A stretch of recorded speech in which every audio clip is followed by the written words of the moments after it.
Hello everyone, welcome to the Waziristan IT Insights. Today I'm going to show you how to set up dynamic lock in Windows 10. This feature allows your PC to automatically lock when you walk away with a paired Bluetooth device like your mobile phone. It's a great way to keep your data safe without manually locking your computer each time you step away. Let's get started. First, make sure Bluetooth is turned on for both your PC and your mobile phone. So on your PC, go to Settings, then Devices and click on Bluetooth and other devices. If Bluetooth is off, turn it on.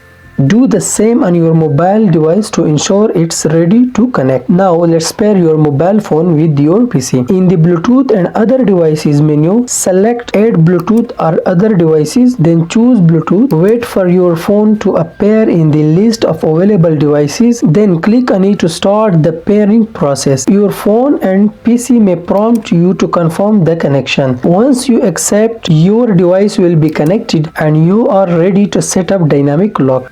Next, in the Windows search bar on your taskbar, type Sign In Options and open the Sign In option menu. Scroll down until you see Dynamic Lock. Here you will find an option Allow Windows to automatically lock your device when you are away. Click to check this box, which will enable Dynamic Lock. Now, whenever your paired Bluetooth device goes out of range, your PC will automatically lock after a brief delay, usually around 30 seconds. To test if Dynamic Lock is working, take your phone with you and walk away from your PC. After about 30 seconds, you will see that your PC has automatically locked because the Bluetooth connection was lost. This is an easy way to ensure your PC is secure when you are not nearby. If you found this tutorial helpful, please like this video and subscribe to Waziristan IT Insight for more useful tips and tricks. Thank you for watching.